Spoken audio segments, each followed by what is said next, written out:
what are the reasons ultra-processed foods are bad for us? Where do we start? Because it's not even a food. It's a frankenfood. It's got no electrons in it. It doesn't really have life force or vitality or energy from the perspective of nature holds energy because of.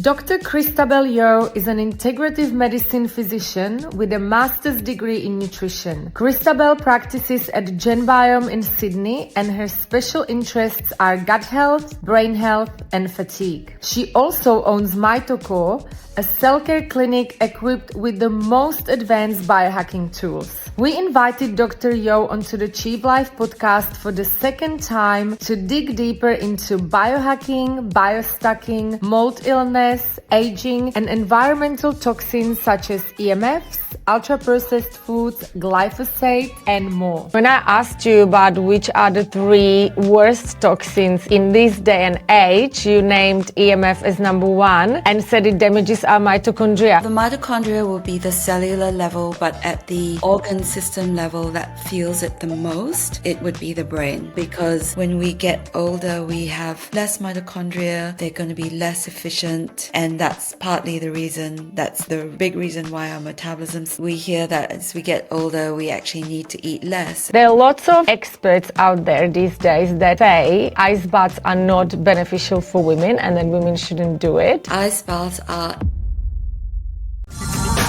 Welcome to Chief Life, the podcast that cuts the crap with science-backed insights on health, nutrition, and performance. Get expert advice, actionable tips, and everything you need to take control of your health and live your best life. Let's get started. Hi Christabelle, how are you today? Good afternoon, Veronica. I'm fine. Thanks for having me on. Well, thanks for coming for the second time. I just had to invite you again because there is so much I want to talk to you about. And in the first catch-up, we only covered the basics before we got cut off because of the technologies. Mm-hmm. So now just love to dig a little bit deeper in some of the topics, if you're okay with it. Yes, of course. Yeah. Okay, let's do it. So last time we discussed all the basics about environmental medicine, mitochondria. We touched a little bit on chronic fatigue. We spoke about methylene blue. So I think everyone who listens to the first episode will have a little bit of background. Mm-hmm. And so last time we spoke a lot about environmental medicines and the toxins that are harmful to the human health. And when I asked you about which are the 3 worst toxins in this day and age, you named EMF as number 1 and said it damages our mitochondria. So can you just tell us a little bit more about it? Like, what is the mechanism behind it? And can we actually be healthy while using our mobile phones and living in the world of Wi-Fi? Yeah, so Veronica, that's obviously a very difficult question, and some people might say the answers are controversial, but and then depending on how much people have research they've done, because actually there is quite a bit of research, but there's not a lot of open discussion on it because the big tech companies want you to continue using your devices, and we all use devices. It's obviously so convenient and so useful for us. We just try to minimize exposure. So there is really quite a lot of data on what we call non-native EMF, because electromagnetic frequencies, of course, they are present on the earth, and just that there are a lot of natural fields around, but it's the non-native that we are concerned about when there's too much exposure. So 3G, 4G, 5G, Wi-Fi, Bluetooth, and anything wireless. So what it is with the mitochondria is that from our early discussions, the mitochondria are so sensitive to damage and breaking of their genes. They just have very few genes in the mitochondria compared to our nuclear genes, like 37 genes compared to 20,000 genes. But those genes are really important around balancing energy, bioenergetic pathways, otherwise known as redox. reduction, oxidation reactions in the mitochondria, and that's really important in balancing ultimately inflammation. So we all live on, Earth that is highly industrialized, lots of pollution, lots of EMF, and it's just a question of how well will our mitochondria cope over a longer period of time. So it's definitely not dangerous or toxic acutely, but depending on the person's amount of exposure and how well their mitochondria are equipped to cope with this stress. And so it's the chronic exposure that's just been increasing massively in the last couple of decades. I mean, can you imagine there were no smartphones before, what was it, 2010 or 8? I mean, no, they were there. You remember the days of the BlackBerry and all Yeah, the that? Nokia. Yeah, I had the Yes, Nokia. I had yes. my first iPhone when I was 30, so it's in 2010. Yeah. Yes, yeah. So it was around, that's what I was thinking, around 2008 or 10 that the Yeah. smartphones were really appearing. Now to us, it's all just normal to have a smartphone. I have one. But, Oh, can you imagine in our sequence of generations and lifetimes, that's really a very new technology, and the density of non-native fields have just gone up exponentially compared to in the past. So it's more the overload that we're all exposed to. So how do we live healthily in the city when there's non-native EMF everywhere? And this is what we like to educate people, just making sure that where you sleep is looked after, and perhaps where you sit all day, in an office, if you just, or you're sitting in the lounge all day in a particular spot, like those areas where you spend a long time is looked after, and then especially where we sleep. So what we do is we turn off wireless devices, put phones to airplane mode, and leave it far away. Then we wire internet, so we have Ethernet cable, so we don't have to use any wireless transmission.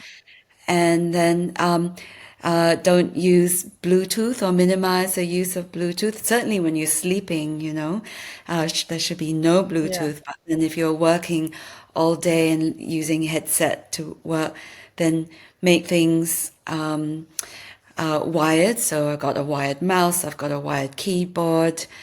Yeah, and then my headset is all wired because I'm sitting, it's all around me all day. So there are Yeah. clever ways to just look after where you work and spend most of your time and where you sleep. Yeah. So turn off the Wi-Fi at home, turn the phone on airplane mode, And and this leave is this is everything at night. wired. Yeah, at And night. during, yeah, at night. And then Yes. during the day, if you can, because you're working at home all day, let's say using the Yeah, Wi-Fi, then just wire that wired. Ethernet And what cables. about those rings?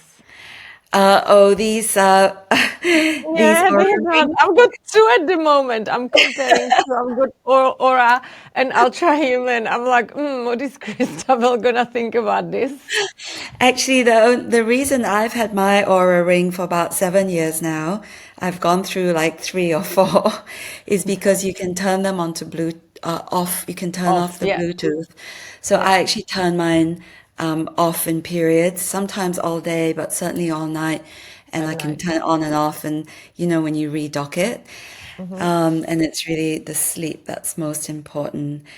And then, like, of course, there are lots of other Bluetooth devices that are around us. Look, at the moment, I'm wearing a continuous glucose monitor, Yeah, and so my Bluetooth is on. But they're just, I don't do this constantly, and I'm just if we're just a bit more conscious of it, we can really lower things a lot.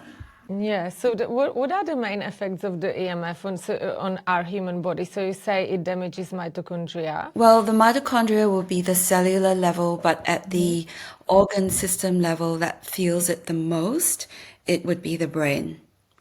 Because partly it's because the mitochondria are much more dense in the brain and powering and fueling the brain, but also because it is the brain at night, and all of the pathways of regeneration and the electrical signaling, and all the circadian neuroendocrine signals that go on at night, that can get affected by the increased oxidative stress and the mitochondria. And there are studies showing, changes in EEG and brain waves with exposure to, for example, those baby monitors. The baby monitors that are Bluetooth and that people are putting right there by their babies so that they can hear them in another room.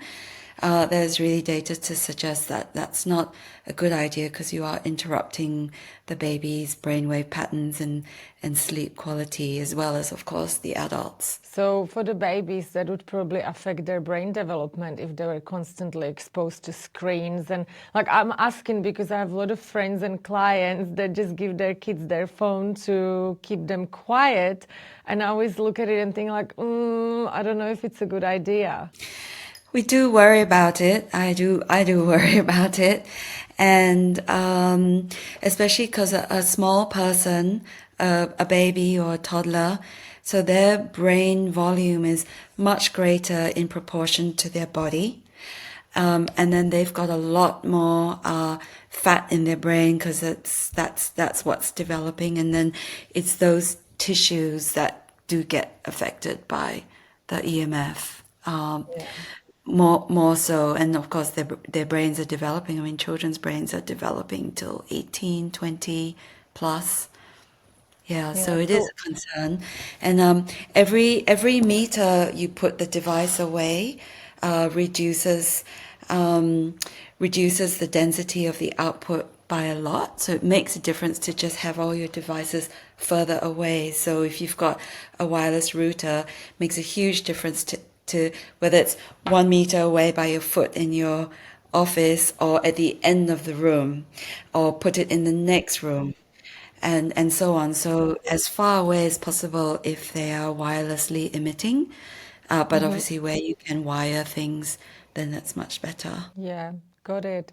It's really like I really wanted to discuss this in detail because people don't really think about it. It's such a, normal thing these days to have Wi-Fi and Bluetooth everything, and people don't really think that it's actually the most damaging out of all the things that we can do to ourselves. It's certainly very hidden and background, but it's the build-up and the constant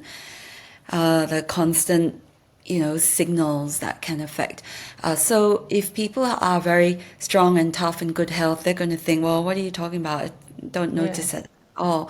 But with my background as an environmental medicine physician, and then for the last 20 years, I always saw the most sensitive people and people who get affected by this. And it's very obvious that once they change their Wi-Fi environment, the non-native EMF exposure, the brain fog improves, their sleep quality improves, the immune system can improve as well. It just across the board because you're improving the mitochondrial stress. Yeah, wow, that's super interesting. So when we spoke about the toxins that are the worst for us in this era, you named EMF as number 1 and then glyphosate as number 2. And I know it's bad for us, and I know that glyphosate is present a lot in ultra-processed foods. So we know that ultra-processed food is full of glyphosate, but what are the other reasons ultra-processed foods are bad for us and how they actually impact our health? Ultra-processed foods, it's like, well, where do we start? Because it's not even a food. I know it's not even a food, it's like a food-like substance, right? It's a frankenfood. Frankenfood, yeah. So if we take a very naturalistic perspective, and in our first podcast we talked about how mitochondria handle electrons, and we have energy through light from the sun and protons helping to drive the electrons through the electron transport chain, and that's really what drives our energy from a physics perspective, and then the biochemistry gets going. But if we don't have the right level of physics or biophysics, we call it, then the biochemistry is already, stunted, I guess. And so if you look at ultra-processed foods, I guess you would call it, it's got no electrons in it. It doesn't really have life force or vitality or energy from the perspective of nature holds energy because of it's a physics thing because of spin states of the electrons in living systems. So in living systems, in animals and plants, and therefore what we eat, that food is going to be more electron rich and nutrient dense when it's minimally processed. So just as how nature might provide it to us. So ultra processed food then of course doesn't have any of what nature gives us. Then they add all the preservatives, additives, colorings because it's got to stay on the shelf for 2 years or 10 years or who knows how long Yeah. chips and things like that can stay on the shelf for. And then Yeah. certainly the added toxicity in it like glyphosate. So pretty much in a nutshell, ultra processed food is a dead food. There's no life in it. Yes, it's a Yeah. dead food. There are Yeah. calories, so people can keep going with calories. Yeah. And then maybe there is just a biochemical, semblance of protein. And of course, there's carbs, but there is Yeah. no vitality in that food. And it's been so normalized, like everyone, not everyone, but very large population in the Western world uses it. How safe it is for us, and what is the prediction of a long-term user? So, well, the Botox, certainly has a lot of important medical uses for when patients are experiencing neurological problems and then they actually need it to deal with some severe muscle contraction and then they use it for migraine because of severe cervical muscle spasm and so on. I think of course that one could look into other reasons for that, but certainly the Botox gives people a lot of relief when it's a medical perspective. And so medicine just studies things from an outcome like immediately, but who knows what is the long-term studies on that. I actually don't know what the long-term studies are, but what does happen physiologically with Botox is it doesn't actually leave the body, it does stay in the body. It's just that the medical usage or indeed the beauty usage of the toxin is so tiny, tiny, tiny, tiny, that it's not like acutely dangerous, of course.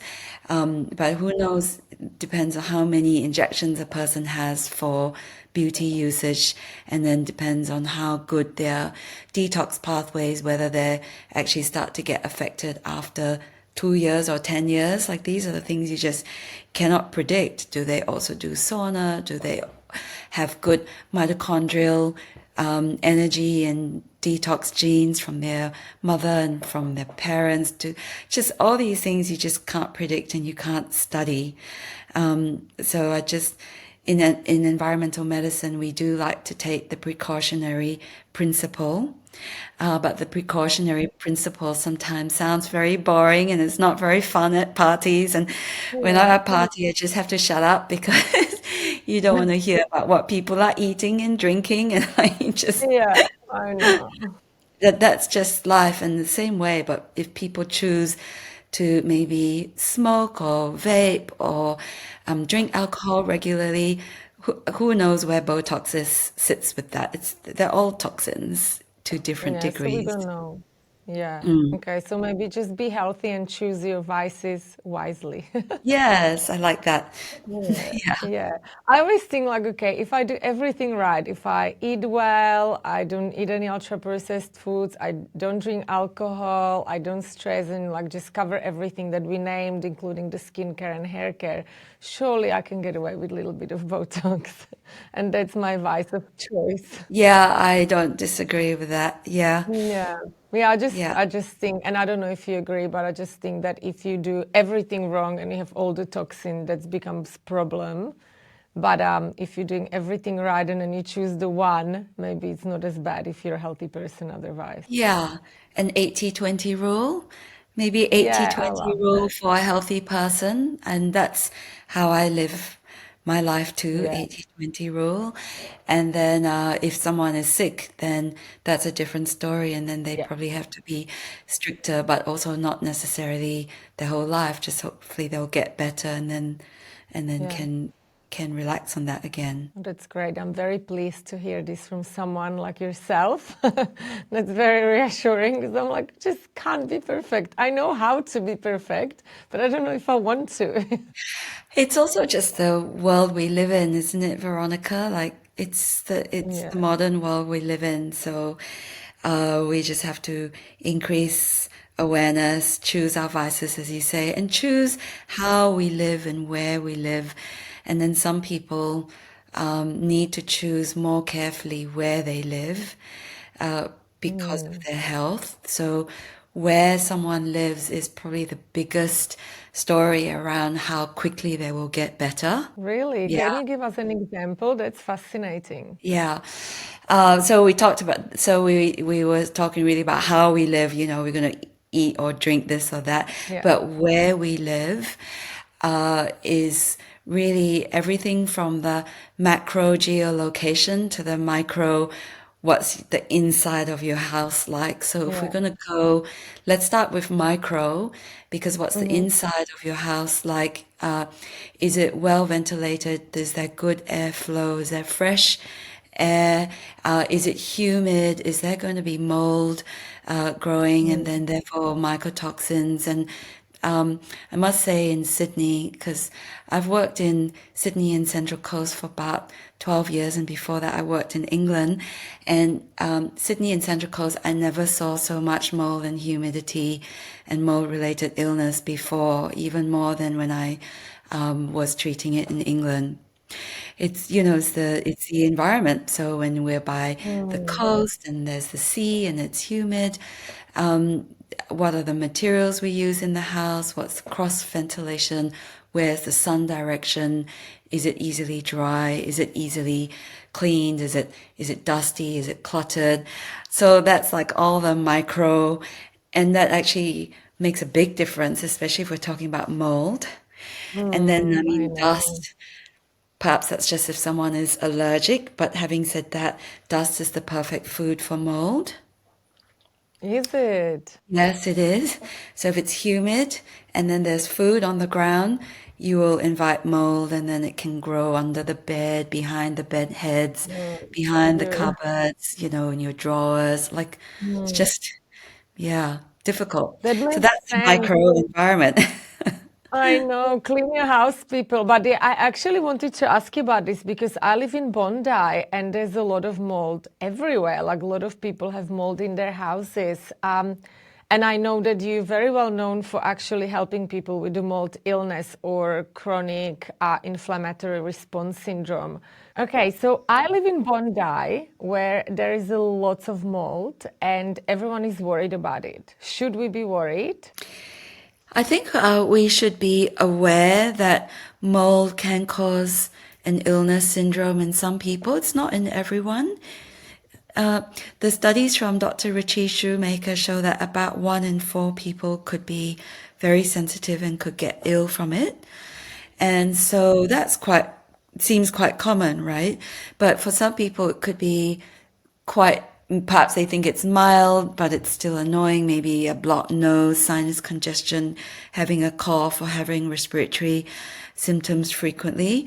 But for some people, it could be quite debilitating to the point of quite severe chronic fatigue syndrome, aches and pains, fibromyalgia, joint pain, skin rashes, like a much more systemic syndrome, Wow.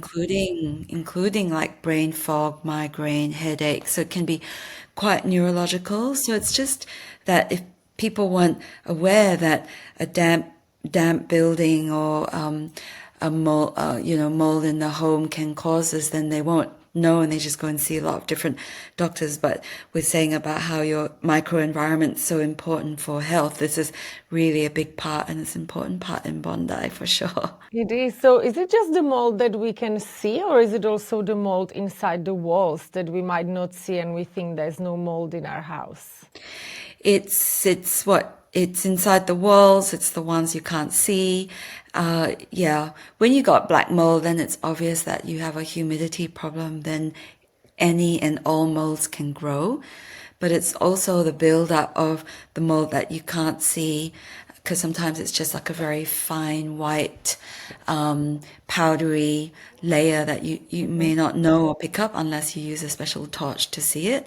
But all of that can grow in any humidity areas. So it's really about managing airflow, humidity, checking your, like using something to measure what the humidity is. Because if it's under 55%, mold won't grow.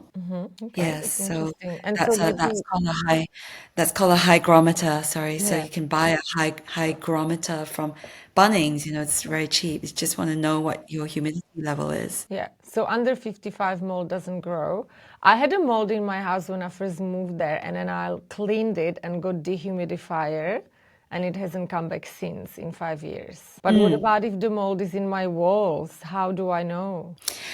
So if what you did was enough, as in you put a dehumidifier, you're looking after the general moisture level in your home, then it just won't grow back. But as you said, if it was also still very humid in the walls because there is a leak or there is a gutter issue or a roof issue, it will grow back. Yeah. And so, okay, so you say that the mold illness or the inflammatory response illness presents as a chronic fatigue or fibromyalgia, but how do we know it's caused by mold? Like, how can we actually test for the mold illness? So testing is tricky. If you go and see a regular medical doctor, there's no test available, and they won't know. Of course, if you know that there's mold, if you say, doctor, you know, my bedroom is moldy, my nose is blocked. I mean, hopefully a good doctor would say, hey, you better sort out your bedroom then. And okay, in the meantime, you can take decongestants and symptomatically treat Yeah. the sinus issue, but you can be sure the sinus issue won't go away until the cause is addressed. So it does actually, what we do is we refer our patients to a building biologist. So a building biologist tests the home for health relating to mold, relating to anything obvious like perhaps noxious gases, and then also EMF. So building biologists are trained in all the invisible things, if you like, that people don't know about in their homes that could be making them ill, from the humidity to dust to mold to EMF, and where they're sleeping and how to make the internal environment more healthy. That's good to know. Ideally, everyone should do that before they move to a new place, right? Yeah, or be well read, because they're good books and good resources to know what you're looking for. Yeah. So if you go and inspect a property and you know about like the east-west sun direction and the leaf coverage and just any previous like water damage issues, and is there carpet from before, and all these things get, their risk of having mold. I didn't finish on the testing, so regular medical doctors got no way to test, but there are labs in Australia and the US, functional labs, that do test for mycotoxins in the urine. And so if they're elevated, it means the person is exposed, but it doesn't mean, it's hard to make the next diagnostic step to say, oh, this is really what is making you sick. Because a lot of people will be exposed, but some people can handle it more than others. Yeah. And so if someone does have the mold illness already, what is the treatment for it?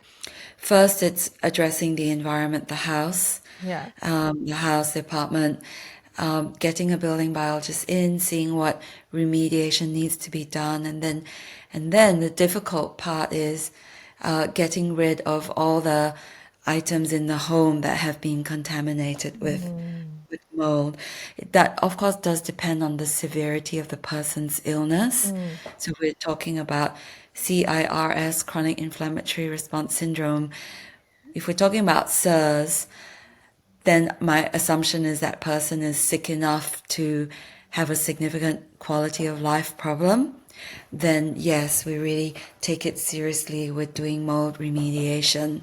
And then anything else besides removing the mold? Then it would be doing detox of the body for the mold mycotoxins. So remove the exposure and then take binders and detox support for the liver, for the gut. So then the mold toxins can be reduced because our body is naturally excreting these things anyway. So we're just trying to increase the speed of excretion. And we do that by doing certain products and supplements and sometimes medications that will pull out the mold from the gut because it comes out from the liver into the bile salts down the gut. And then a binder will make sure it comes out in the feces and doesn't get reabsorbed back into the body. And then also liver support, just generally speaking, and then sweating and sauna. And then that's why, sauna is just a must for every modern day person who lives on planet Earth. So that's... Yeah, in the Western world especially. So how many times a week would you recommend sauna for someone who doesn't have any mold illness, is just a regular person of like average health, just to keep being healthy? So I would think once or twice a week is more than enough. And then that strong person, good health, doing a sauna and having a lot of sweat. Whether that's like 45 minutes or maybe if it's half an hour and they're sweating a lot, that's good.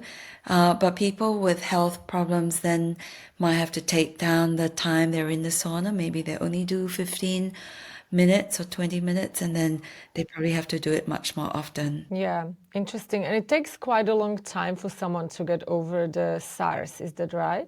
Some people, yes, and some people, no. Okay. Again, it's all the genetics and how long was the exposure and how good are their detox pathways, and then how the biggest piece, which is hidden and adds to the confusion or the complexity of how long someone gets well, is actually the fact that the home is still contaminated and they thought it's okay. Yeah, that's scary, especially living in Bondi.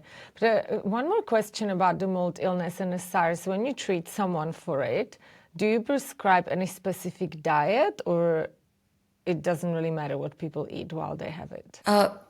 So a generally healthy diet, and we always say organic food partly because of the glyphosate, and partly when you're trying to detox mold, it's not like the liver and the phase 1 and phase 2 pathways say, okay, this one is this pesticide, that one is that mold, so we'll only do this or that. It just is clearing everything. So the less chemical burden that our body has, the faster we'll also get rid of mold. So we are prescribing organic, no processed food diet, no special diet, but for some people, depending on their illness, they're also affected by fungal overgrowth, and then we will prescribe like a antifungal diet, which is avoiding sugar, alcohol, and very processed carbs, because that can feed a fungal dysbiosis. It sounds like a diet that everyone should be on, no matter what. No sugar and alcohol. That might be our opinion, but might not be many people's. Yeah, I know, but it'd be so good for everyone. Yes. Anyway, this is going to be a little bit negative question, but I have to ask. So we can get sick from the EMFs in our house and from the mold. What are the other illnesses we can actually get from having bad environment in our house, like having chemical cleaning products and having a lot of dust, using chemical skincare? What are the other things that can go wrong from those things? So it would be very broad, Veronica, because if we're going to talk broadly, let's just say firstly, it would be something chronic. It's not going well. Look, it might present like the person thinks, oh, I suddenly got the skin rash, but 6 months later, 1 year later, oh, the rash is not going away. Like we're talking about chronic. Yeah. So we're talking about chronic things that don't go away, and especially where people are just using symptomatic management, and especially where uh, the doctors have checked them for other acute things and then nothing is found. Having said that, I have to be careful about that too, because let me give you a working example. So let's say if someone's got some skin rashes and they just wake up tired, and then they got joint aches, and then they're 45 years old, and so they think they're getting old, or their doctor told them they're getting old. Now that is not true, and we should not be having joint pain or getting tired just because we're 45, not at all. But they might be told that, and it's like, oh well, just put up with it. You're not dying. It's not that bad. Just put up with it. So what I'm trying to say is this kind of environment of modern living, toxic exposure that builds up over time can just present as very non-specific things that don't seem very dangerous or important, but do affect quality of life. And that's one end of the spectrum, and that's very, very, very common. But even the other end of the spectrum, where it can be something that looks like it's very severe, and it seems to be quite sudden onset. Let's say a neurodegenerative condition. Okay, so there's muscle weakness and inability to walk, and a foot drop, and a nerve palsy, and like these things are building up, and then there could be that it may look like a severe condition like motor neuron disease, but it may be that the neurologist had said, look, this is just a foot drop, you don't have anything else, and you just have muscle fatigue, but it's not multiple sclerosis, it's not this, it's not that, so we'll just monitor you, bye bye. And so that kind of picture is also a very debilitating picture. It's not just a bit of a rash and then the person ignores it or puts some steroid Yeah. cream and that's it. So it's from mild to very severe spectrum, but it's the fact that it's a chronic accumulation of toxicity in the key areas of our body, which is the nerves. And so the nerves can be the brain, can be the body. And then the immune system is starting to struggle with the load of the burden.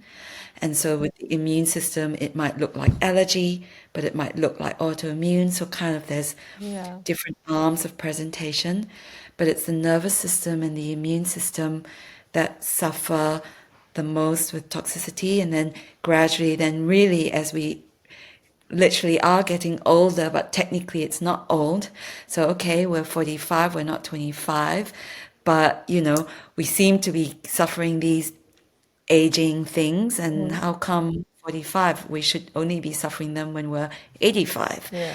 That's where toxicity is all building up. Yeah, it's sad to know that people think that aging comes with pains and aches.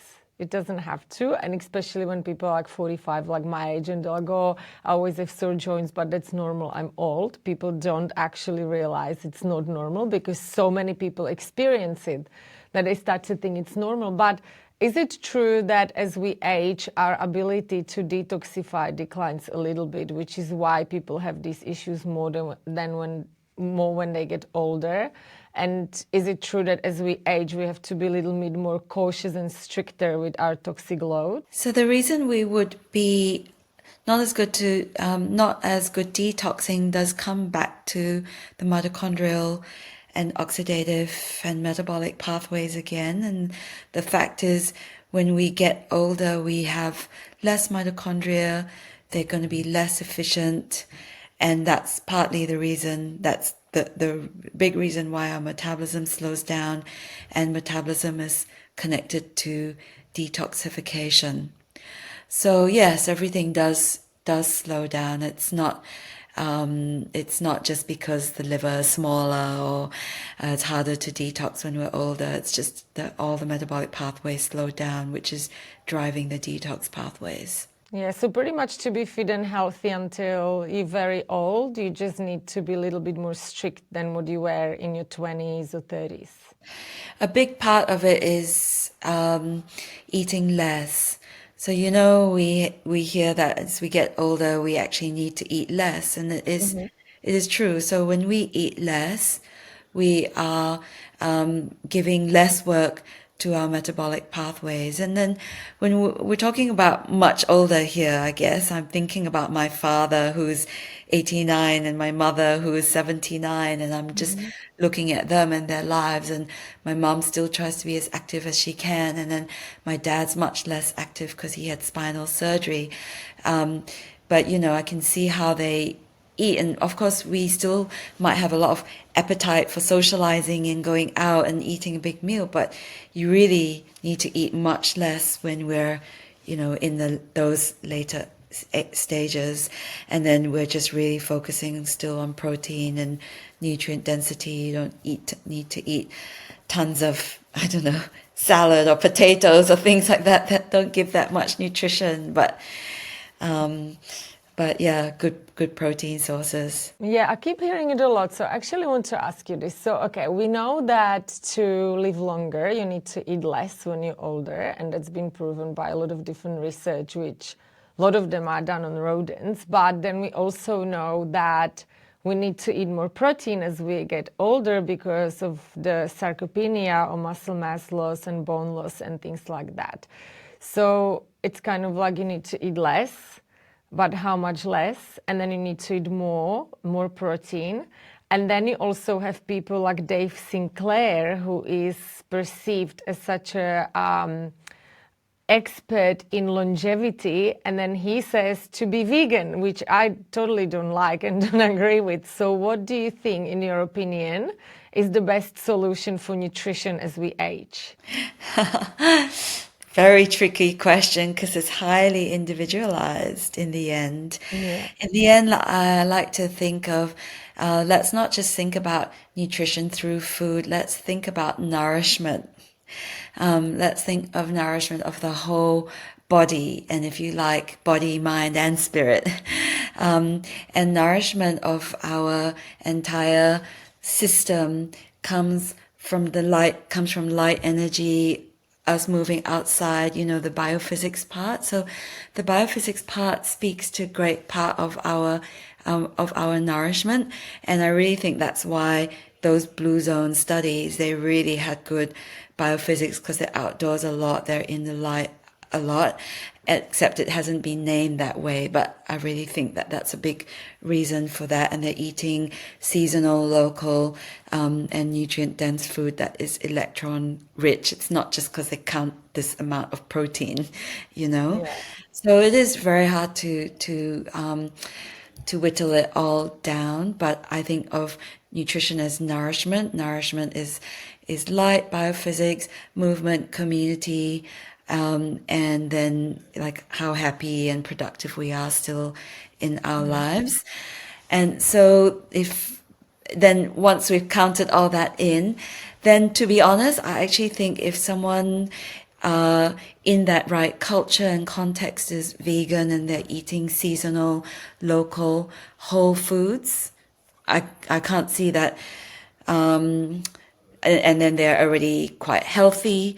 They don't have digestive problems. It's the people who have digestive problems who are already unhealthy who can struggle with vegan diets.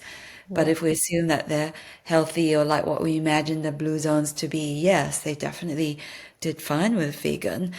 But then if we now fast forward to our very different lifestyles today, and if we're just thinking about nutrition as to how much protein we eat, but then we've forgotten about all the other like social blue zone aspects that they had, then I think a vegan diet can be very low in nutrient density. Yeah, it can be because the soil is depleted and vegetables don't have as many nutrients as they used to.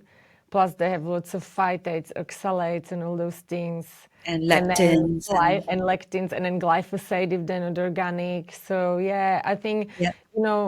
I like veggies, but I tend to eat more meat these days because I grew up eating a lot of meat in Eastern Europe, meat and dairy, and we used to have meat for breakfast. And then I went to study nutrition in Australia, and everyone was telling me you need to eat more veggies and less meat. The red meat is not healthy, and you need to eat only 80 grams of red meat in serving and only twice a week. And I was at university and I was like giving everyone the benefit of the doubt because I'm like, who am I? I'm here to learn, and there are all these doctors and professors, so I'll just do this diet. And so in my diet was all organic food, no seed oils, no additives.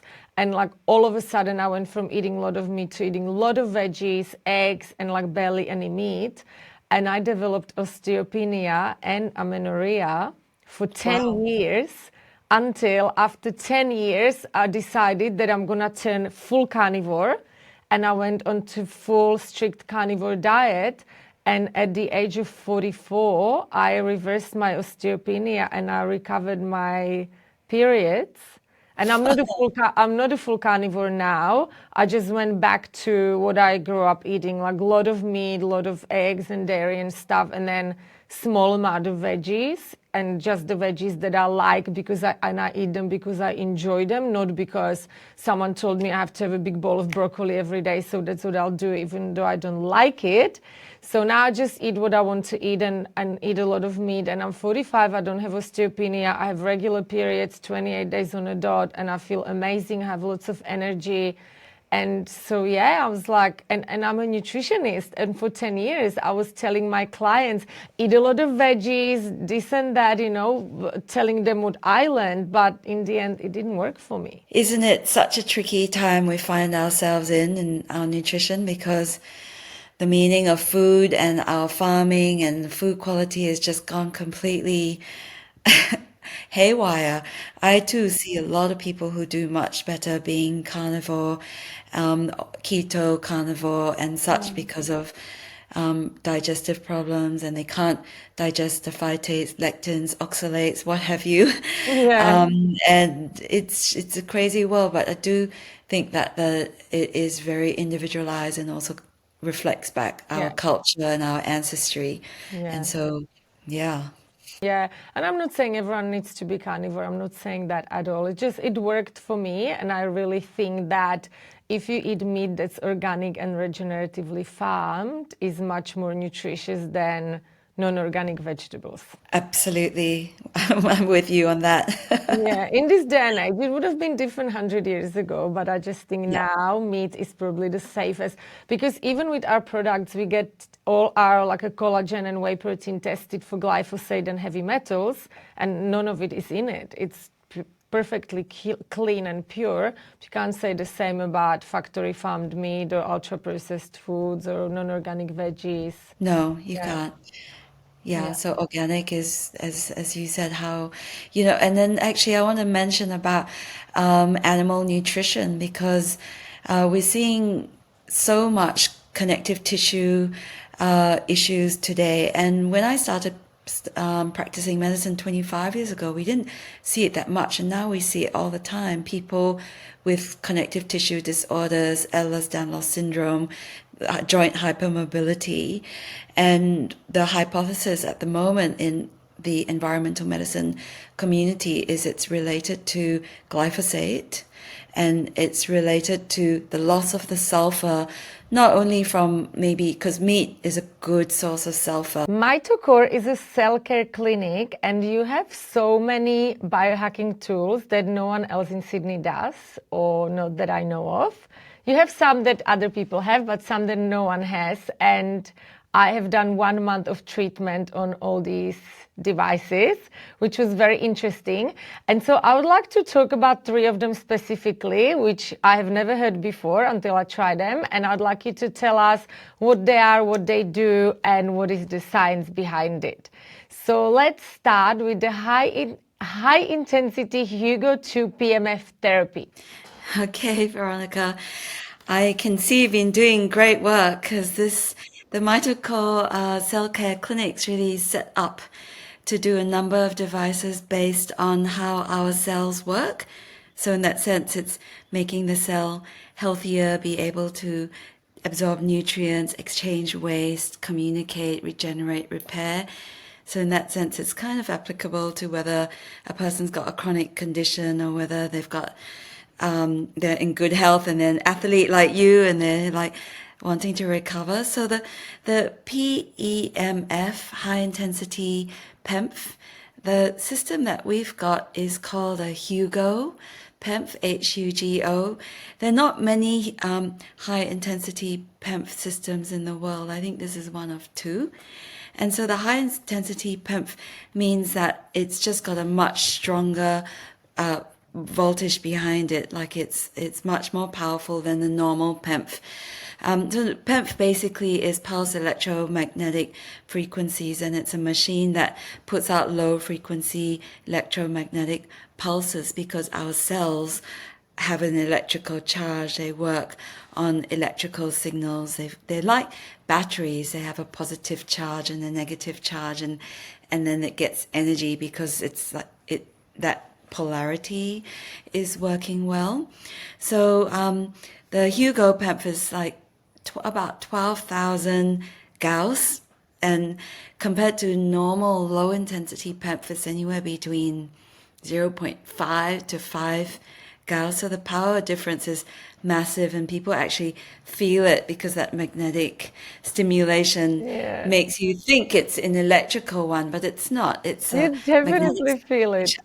It feels Yeah. like being electrocuted. And then I was recently at the Biohacking Expo and tried a normal PEMF med, and I felt nothing, while the one at Mitochondrial, it literally feels like being electrocuted, but it feels good in a weird way. Yeah, it's like your muscles respond to that electrical stimulation, and they contract, and you feel this kind of clicking, ticking sensation, and it's basically a lot of voltage going into the cells, and it is very potent, especially for the musculoskeletal system, connective tissue, joints, cartilage, areas where blood flow doesn't get to as much, especially inside joints. So that's why it's been particularly popular in sports medicine and chiropractic and so on, because they use that to actually put energy into those tissues to assist with healing. But it's really very global across the whole body. All the cells, like the bones, the skin, the gut, the brain, the nerves, connective tissue. So it's got a very wide usage. Yeah, It's one of super my favorite interesting. devices. Yeah, it was my favorite. Actually, the two of the three that I tried of the unknown ones were my favorite. My most favorite was the IMRS. Can you explain Oh, to us this one? I loved that one. I'm so addicted to it. oh, that's great. So the IMRS has got the PEMF, as we've just talked about, but low intensity, so you don't feel it. And the mat it's a system that's got a few stacks. It's great. So one stack is the low intensity PEMF, then the next stack is infrared, so it feels warm and the infrared's coming out of the mat. And then the final stack is the brain retraining part, which is with goggles that are delivering light and color, and then ear sound, which is binaural beats.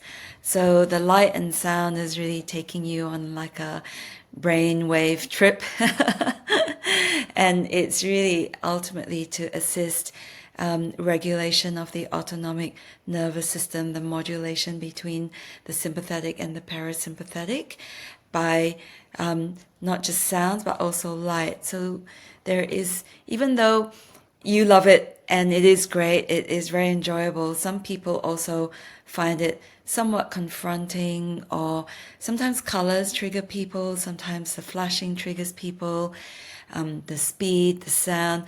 But the whole idea is that is an experience that broadens our neuroplasticity.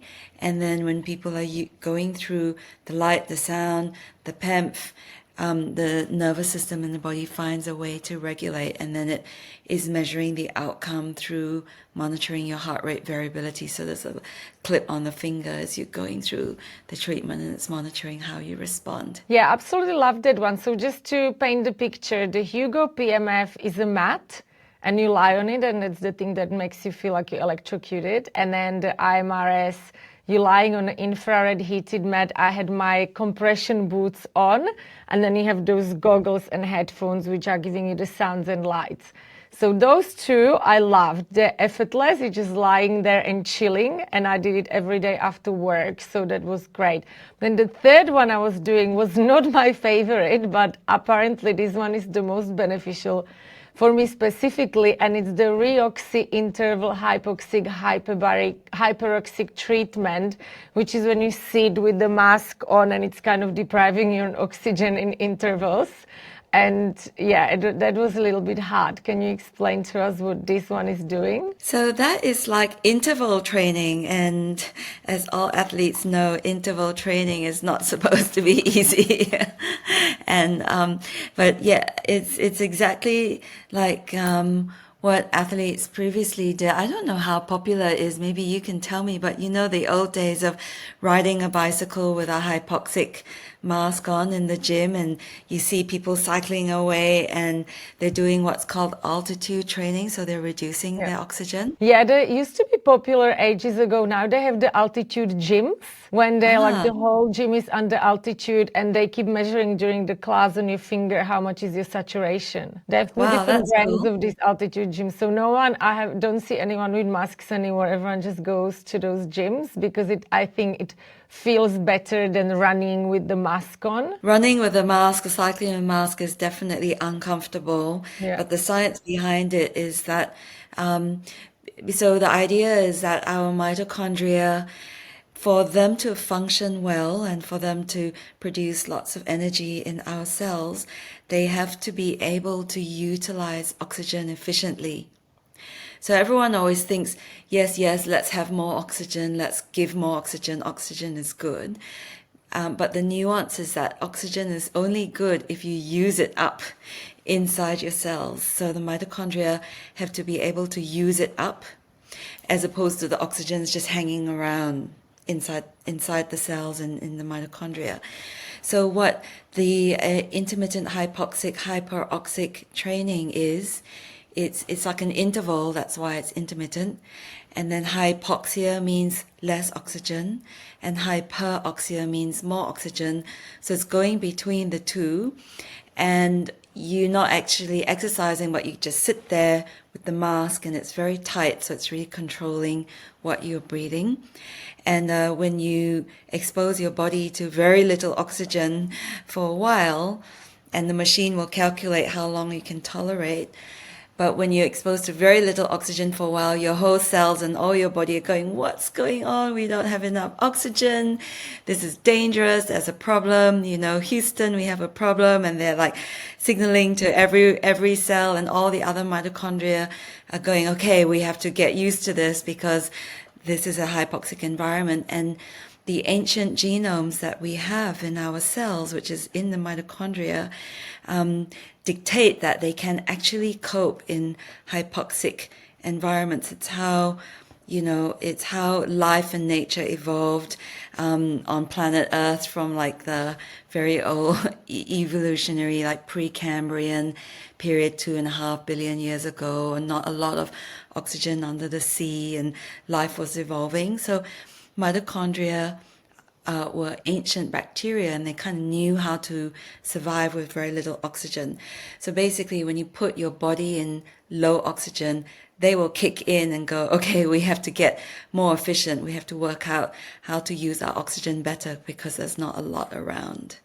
And so that's the training part. And then after training for, say, 20 sessions is a good training window, and then the metabolic capacity really goes up because it uses oxygen much more efficiently after that. And how do you measure the metabolic capacity? Well, through the actual machine, we can see the patterns of how the person is responding to the hypoxia, how quickly they desaturate, so how quickly the oxygen drops, and how quickly their oxygen comes back. So that gives you a slight idea of that person's change over time when they're doing treatment.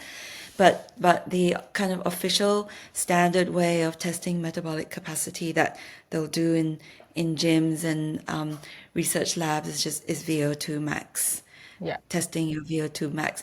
But the Reoxy system doesn't have a VO2 max in it. We just see how the person is responding, and that gives us an idea. And then most people who use it when they're either athletes, or in fact, a lot of people use it for chronic fatigue, they'll come back and tell us that their exercise tolerance is improving a lot. That's great. I felt amazing the whole time. So I can't run because I've been injured, which is the whole reason I went to Mitocore. And I actually feel great and I feel really fit, and I've been able to do everything else, all different high intensity training, just not running. That's because of the injury. But I must say that I did feel different, and I always felt so relaxed after the IMRS, because that was always the last one I did for the day, and then I went home to sleep because it was in the evening, and I really felt the difference. So those are really great, and thank you for explaining them. Mitocore has also got all the ones that most people know, such as medical grade hyperbaric chamber, red light therapy, and all sorts of different devices. And you also have an ice bath. And we discussed ice bath on this podcast several times in relation to sports performance and recovery. But how beneficial are ice baths for mitochondrial health and other aspects of our physical health? Okay, so globally speaking, ice baths are incredibly helpful for mitochondrial health. If you just say it in a nutshell, to make the science very simple, it's extremely helpful. But then the nuance is usually around where a person is from and their ancestry, and then from their ancestry, where their mother's mitochondria comes from, because that's what mitochondria they have, as to how well a person can cope with the ice bath. So, of course, a lot of people just don't cope with the ice bath because they haven't done the specific adaptation training. And it's just like the hypoxic training. It takes time, it takes discipline and the will to train and to get used to it. And it's not that it's easy, but that training really puts a lot more metabolic flexibility into the whole system through the mitochondrial pathways. And it doesn't mean that everyone needs to do 5 degrees for 10 minutes. Not at all. It's just wherever you start and you get a bit colder and a bit colder and a bit colder, and just being able to adapt to it. And it's not like you have to be cold all day and like can't wear warm, comfy clothes. It's just the fact that we can kind of have, just like with intermittent fasting, you have periods of fasting and feasting. So with cold adaptation, we're usually warm and toasty in our homes, but then we use the ice bath to remind our ancient genomes, our biology that, hey, remember you used to cope with this and you used to deal with this stress. And when you deal with that stress, you actually get much stronger. So cold adaptation is incredibly powerful. And then the only place where I would be very careful is when people have got chronic fatigue, adrenal burnout, they're weak, they get a lot of hypoglycemia. So when they're not well and they're more unstable, it's harder to use. But your average athlete who's kind of fit and strong, it really benefits them a lot because they generate a lot of reactive oxygen species and metabolic stress from their exercise. Yeah, that's great. So specific question. There are lots of experts out there these days that say that ice baths are not beneficial for women and that women shouldn't do it. And I have an ice bath at home and I've been doing it every single day in the morning. So what is the verdict here? Should I do it? Shouldn't I? How often? What's the goal with ice baths not being beneficial for women?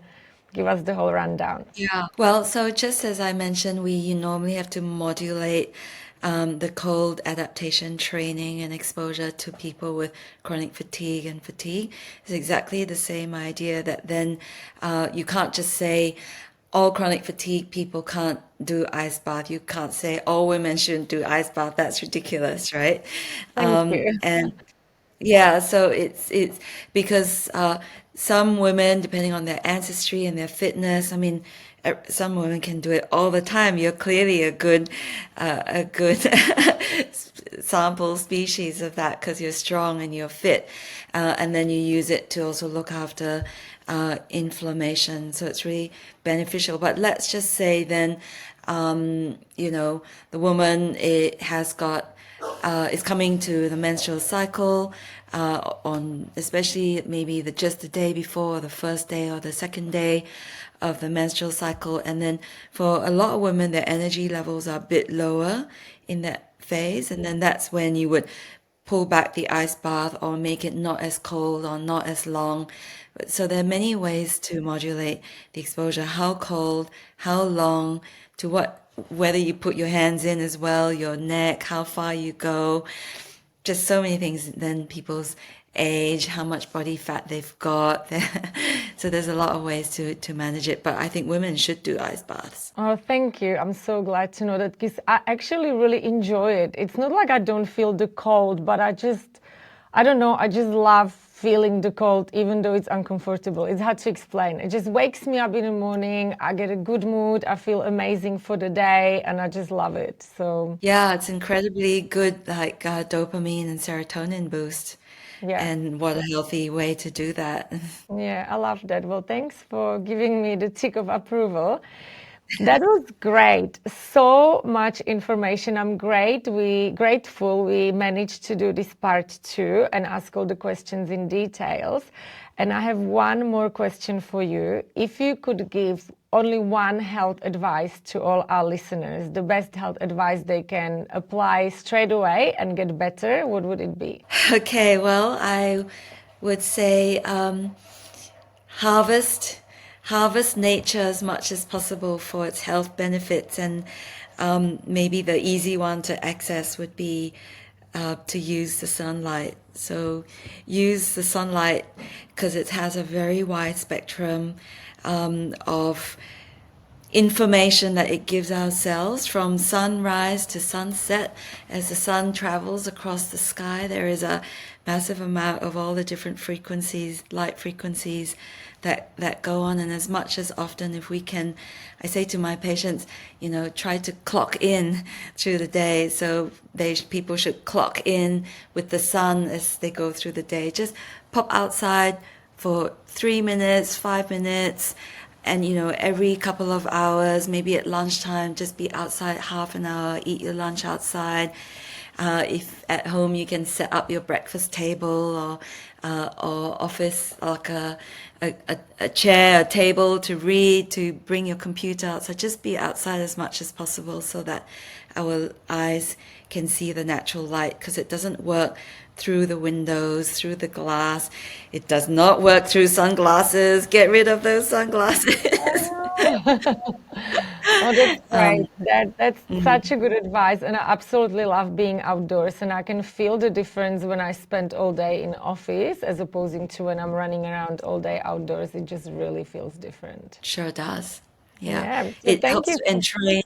Well, can I just say it helps to entrain our entire circadian biology, which is not just our metabolism and fitness, but our hormones and our neurotransmitters. So it's just an all-around the best antidepressant you could possibly get.